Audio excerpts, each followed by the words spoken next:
Big boss season 7 live അപ്ഡേറ്റിലേക്ക് ഭാഗം.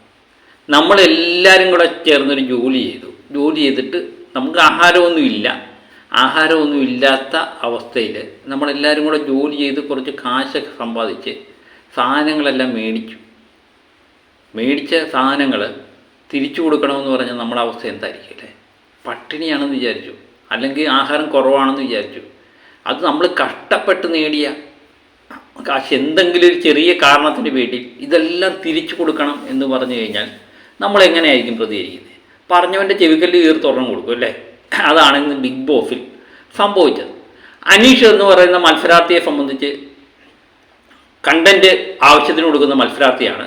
അദ്ദേഹത്തിൻ്റെ കളിയെപ്പറ്റി പലർക്കും എതിരഭിപ്രായം കാണും. പക്ഷേ ഇന്ന് നിലവിൽ ബിഗ് ബോസ് എന്ന് പറയുന്ന പരിപാടി കണ്ടുകൊണ്ടിരിക്കാൻ നമുക്ക് തോന്നുന്നത് അനീഷിൻ്റെ ഒരു പ്രസൻറ്റ് തന്നെയാണ്. അതൊന്നും നമ്മൾ മാറ്റി നിർത്തുന്നില്ല. അനീഷിൻ്റെതായ രീതിയിൽ ഗെയിം കളിക്കാം. അത് നെഗറ്റീവ് കാണാം, പോസിറ്റീവ് കാണാം. പക്ഷേ ഇന്ന് ബിഗ് ബോസിൽ കണ്ടൻറ്റ് കൊടുക്കുന്ന ഒരു മത്സരാർത്ഥി അനീഷാണ്. പക്ഷേ എല്ലാ കാര്യങ്ങളും ഒന്നും സംഭവിച്ചു കൊടുക്കാൻ പറ്റത്തില്ല.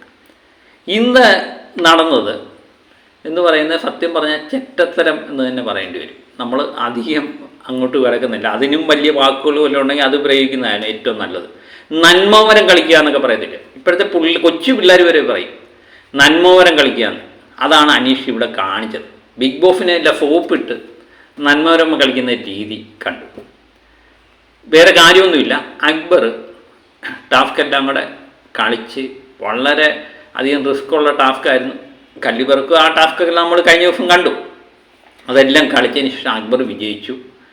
പണിപ്പുര എന്ന് പറയുന്ന സ്ഥലത്ത് കയറി അവിടുന്ന് 500 രൂപയുടെ സാധനം എടുക്കുമ്പോഴത്തേന് അതിൽ കൂടുതൽ വന്നു കഴിഞ്ഞാൽ അത് എടുത്തതിന് ശേഷം തിരിച്ചു കൊടുക്കാൻ വേണ്ടിയാണ് ബിഗ് ബോസ് പറഞ്ഞിരിക്കുന്നത്. കാരണം 20 സെക്കൻഡ് മാത്രമേ ഉള്ളൂ സമയം.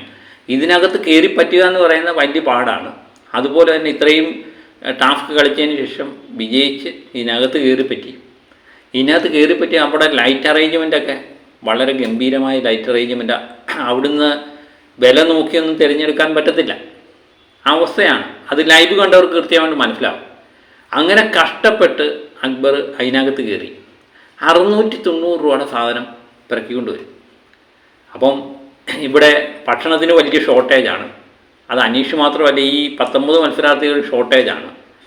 അപ്പോൾ അതിൻ്റെ ഇടയിൽ ഈ 500 രൂപയുടെ സാധനം കിട്ടുക എന്ന് പറഞ്ഞാൽ വലിയൊരു കാര്യമാണ് അവരെ സംബന്ധിച്ച്. അപ്പോൾ അതെല്ലാം എടുത്തുകൊണ്ട് വന്നു. അനീഷ് ക്യാപ്റ്റൻ എന്ന നിലയിൽ അക്ബറിനെ അഭിനന്ദിക്കുന്നുണ്ട്. വളരെ നല്ല കാര്യം. അതിനുശേഷമാണ് ടിസ്റ്റ്. ബിഗ് ബോസ് പറയുന്നു എത്ര രൂപയുടെ സാധനം ഉണ്ട്, എന്തൊക്കെയുണ്ട് എന്ന് അനീഷിനോട്, ക്യാപ്റ്റൻ എന്ന നിലയിൽ അനീഷിനോട് പറയുന്നു. അനീഷ് അതെല്ലാം കൂട്ടി നോക്കിയിട്ട് പറയുകയാണ് 690 രൂപയുടെ സാധനമുണ്ട് ക്യാപ്റ്റൻ ബിഗ് ബോസ്, അതുകൊണ്ട് 500 രൂപയുടെ എടുക്കാൻ പറ്റത്തുള്ളൂ. അക്ബറിന് ആവശ്യത്തിന് സമയമുണ്ടായിരുന്നു. 20 സെക്കൻഡിൻ്റെ കാര്യം പറഞ്ഞു. 20 സെക്കൻഡ് സമയമുണ്ടായിരുന്നു എന്ന്. അപ്പം സാധനത്തിൻ്റെ വില നോക്കി വേണമെങ്കിൽ എടുക്കാമായിരുന്നു എന്ന്. അതുകൊണ്ട് ഈ എടുത്ത സാധനങ്ങളെല്ലാം തിരിച്ചെടുക്കണം എന്നാണ് എൻ്റെ ഒരു അപേക്ഷ എന്ന് ക്യാപ്റ്റൻ എന്ന നിലയിൽ അനീഷ് പറയുക. ഒരു മത്സരാർത്ഥി നിലയിൽ പറഞ്ഞാൽ മനസ്സിലാകും. പക്ഷേ ആ വീടിൻ്റെ മൊത്തം ക്യാപ്റ്റൻ അനീഷ് പറയുകയാണ് ഇതെല്ലാം ബിഗ് ബോസ് തിരിച്ചെടുക്കണം എന്ന് പറയുമ്പോൾ സത്യം പറഞ്ഞാൽ അവിടുത്തെ മത്സരാർത്ഥികളെല്ലാം കൂടെ തല്ലിയില്ലെങ്കിലേ ഉള്ളൂ അനീഷിൻ്റെ ഭാഗ്യം എന്ന് എനിക്ക് തോന്നിയുള്ളൂ. നമ്മളൊക്കെ ആണെങ്കിൽ സത്യം പറഞ്ഞാൽ തല്ലും. കാരണം ബിഗ് ബോസിൽ അങ്ങനെ ഒരു നിയമമില്ല. കഴിഞ്ഞ സീസണിലൊക്കെ ഈ നമ്മൾ തിരഞ്ഞെടുക്കുന്ന കാശ് കൂടിപ്പോയി കഴിഞ്ഞാൽ അത് മൊത്തം ഇല്ലാതാകുന്ന ഒരു പരിപാടി. പക്ഷേ ഈ പ്രാവശ്യം ബിഗ് ബോസ് അത് അറിഞ്ഞു തന്നെ ആകാം. 20 സെക്കൻഡ് കൊണ്ട് വിലയൊക്കെ നോക്കി എടുക്കാൻ പറ്റില്ല എന്ന് അറിഞ്ഞുകൊണ്ടാകാം ബിഗ് ബോസ് നേരത്തെ തന്നെ പറഞ്ഞിട്ടുണ്ടായിരുന്നു എടുത്തു കഴിഞ്ഞാൽ വിലയിൽ കൂടുതലുള്ള സാധനങ്ങൾ ഉണ്ടെങ്കിൽ അതങ്ങ് തിരിച്ചു കൊടുത്താൽ മതി, 500 രൂപയുടെ സാധനം നമുക്ക് എടുക്കാം. പക്ഷെ എന്നിട്ടും ഇവിടെ നന്മമരം കളിക്കാനാണ് അനീഷ് തയ്യാറാകുന്നത്. സത്യം പറഞ്ഞാൽ എല്ലാവരും കൂടെ കട്ടക്കലിപ്പ് തന്നെ. എന്താ പറയുക, ഇതാണ് അനീഷിൻ്റെ ഒരവസ്ഥ.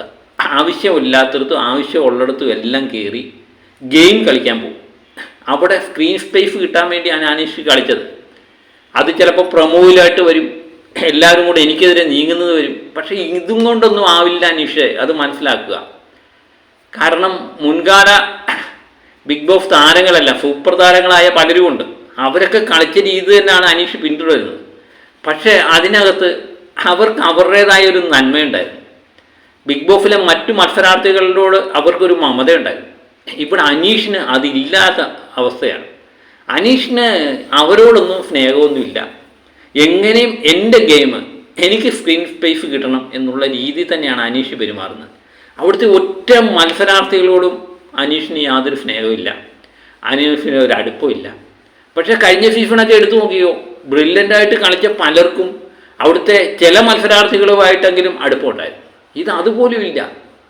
അനീഷ് എല്ലാവരുമായിട്ട് രാവിലെ ഇറങ്ങുന്നത് തന്നെ, ഞാൻ രാവിലെ തന്നെ ഒരു വീഡിയോ ഇപ്പം തന്നെ ഉടക്കിലേക്ക് എങ്ങനെ ഉടക്കുണ്ടാക്കാം എന്നുള്ള രീതിയിലാണ്. അത് കൃത്യമായിട്ട് കാണുന്ന പ്രേക്ഷകർക്ക് മനസ്സിലാകും എന്നുള്ളതാണ് അനീഷിൻ്റെ ഏറ്റവും വലിയൊരു പോരായ്മ. അനീഷ് ഒരു നല്ല മത്സരാർത്ഥിയാണ്, ബിഗ് ബോസിന് പറ്റിയ പ്രോഡക്റ്റ് തന്നെയാണ്. അതൊക്കെ സമ്മതിച്ചുകൊണ്ട് പറയട്ടെ, അനീഷിൻ്റെ ഇങ്ങനെയുള്ള ചില കുരുട്ടുകുത്തികളുണ്ട്. അതൊന്നും ഒരു കാരണവശാലും സമ്മതിച്ചു കൊടുക്കാൻ പറ്റത്തില്ല. ബിഗ് ബോസ് അങ്ങനൊരു നിയമം ഉണ്ടെങ്കിൽ ബിഗ് ബോസ് തന്നെ പറയും, 690 രൂപയുടെ സാധനം എടുത്തില്ലേ, നിങ്ങളിതെല്ലാം തിരിച്ചു കൊടുത്തു. അനീഷൻ ഇതിന് അങ്ങോട്ട് ആവശ്യപ്പെട്ട കാര്യമില്ല. അതാണ് ഞാൻ പറഞ്ഞത്, ഇടയ്ക്ക് കയറി നന്മവരം കളിക്കാൻ പോകുന്നു. അത് നമ്മുടെ ഇന്നത്തെ കാലത്ത് കൊച്ചു കുട്ടികൾക്ക് പോലും മനസ്സിലാവും ഈ നന്മവരം കളി. അതൊന്നും ആരും വകവെച്ച് കൊടുക്കത്തില്ല. ഏതായാലും അനീഷിൻ്റെ ഭാഗ്യം കൊണ്ട് തന്നെ അവരാരും തല്ലിയില്ല എന്നേ ഉള്ളൂ. എനിക്ക് തോന്നുന്നു പുറത്തുള്ളവരാണെങ്കിൽ അനീഷിനെ കയറി 2 തല്ലണം എന്ന് വിചാരിക്കും. ആ അവസ്ഥയായിരുന്നു അനീഷ് കാട്ടിക്കൂട്ടി. അനീഷ് അവിടുത്തെ മത്സരാർത്ഥികളെല്ലാം കൂട്ടമായിട്ട് അനീഷിനെ ആക്രമിക്കുന്ന രീതിയിലാണ് വന്നത്.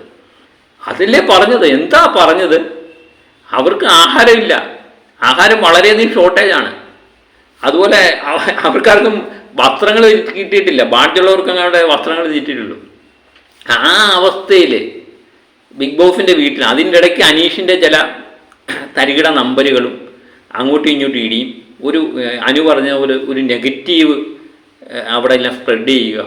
ആ അവസ്ഥയിൽ എല്ലാം സഹിച്ച് എല്ലാം ക്ഷമിച്ച് നിൽക്കുന്ന ഈ മത്സരാർത്ഥികൾക്കിടയിൽ തികഞ്ഞ അനീതി എന്ന് തന്നെ പറയേണ്ടി വരും. കാരണം ഒരു കാരണവശാലും നമുക്ക് സമ്മതിച്ചു കൊടുക്കാൻ പറ്റത്തില്ല അനീഷിൻ്റെ ഈ കളി. അനീഷിന് ചിലപ്പം പ്രൊമോയ്ക്കകത്ത് ഇതിനകത്ത് വന്നെന്നിരിക്കും. അതുപോലെ ലൈവ് കാണുന്നവരെല്ലാം എനിക്ക് തോന്നുന്നു ഒരേ സ്ഥലത്തിൽ അനീഷിനെ വിമർശിച്ച ഒരു സംഭവമായിരിക്കും ഇത്. കാരണം ചെറിയ തെറ്റൊന്നും അല്ല അനീഷ് ഞാൻ പറഞ്ഞില്ലേ, ഒരു സാധാരണ മത്സരാർത്ഥിയാണെങ്കിൽ നമുക്കൊക്കെ ക്ഷമിക്കാം. കാരണം അനീഷിൻ്റെ അഭിപ്രായം പറഞ്ഞു എന്ന് പറയാം. അനീഷ് എന്ന് പറയുന്ന അവിടുത്തെ ഒരു ക്യാപ്റ്റനാണ്. അവിടുത്തെ ഇല്ലായ്മയൊക്കെ അറിഞ്ഞ് അത് പരിഹരിക്കാൻ വേണ്ടി, ഇപ്പം അവിടെ ആഹാരപാനങ്ങളില്ല, ബിഗ് ബോസിനോട് ആവശ്യപ്പെടാം, സാർ ഞങ്ങൾക്ക് ആഹാരസാധനങ്ങളില്ല, എന്തെങ്കിലും ഒരു കനവുണ്ടാവണം എന്ന് ആവശ്യപ്പെടേണ്ട ക്യാപ്റ്റൻ തന്നെ ബിഗ് ബോസ് ഇത് അറിഞ്ഞായിരിക്കും ഇങ്ങോട്ട് ചെയ്തത്. ഇവരെങ്ങനെങ്കിലും ജീവിച്ചു പോട്ടെ എന്ന് വിചാരിച്ചായിരിക്കും ഈ 500 രൂപയുടെ സാധനം എടുത്തോളാൻ പറഞ്ഞത്, അല്ലെങ്കിൽ ഇങ്ങനൊരു നിയമം കൊണ്ടുവന്നത്. 500 രൂപയ്ക്ക് കൂടുതൽ സാധനം എടുത്തു കഴിഞ്ഞാൽ അത് തിരിച്ചു വെച്ചാൽ മതി എന്നുള്ള നിയമം കൊണ്ടുവന്നത്. അതും അക്ബർ വലിയ പാടുപെട്ടാണ് ഈ ടാസ്കൊക്കെ വിജയിച്ചത്. എന്നിട്ട് അക്ബറിന് കിട്ടിയ സാധനം തിരിച്ചു കൊടുക്കാൻ ക്യാപ്റ്റനായ അനീഷ് ആവശ്യപ്പെടുക എന്ന് പറയുമ്പോൾ ഈ നന്മവരം കളി കൃത്യമായിട്ട് ജനങ്ങൾക്ക് മനസ്സിലാവും. അനീഷ് ഇതുകൊണ്ടൊന്നും കാര്യമില്ല, അനീഷ് നേരാവണ്ണം കളിക്കുക. അനീഷ് നല്ലൊരു മത്സരാർത്ഥി തന്നെയാണ്, നേരാവണ്ണം കളിക്കുക. ആഴ്ച 1 ആകുന്നതേ ഉള്ളൂ. മികച്ച രീതിയിൽ പോയാൽ ഫൈനൽ 5 എത്തേണ്ട ഒരു മത്സരാർത്ഥി തന്നെയാണ് അനീഷ്. അപ്പം നിങ്ങൾക്ക് എന്ത് തോന്നുന്നു എന്നുള്ളത് എഴുതി അറിയിക്കാം. അപ്പം മറ്റൊരു വീഡിയോയുമായിട്ട് വീണ്ടും എത്താം. Okay, by.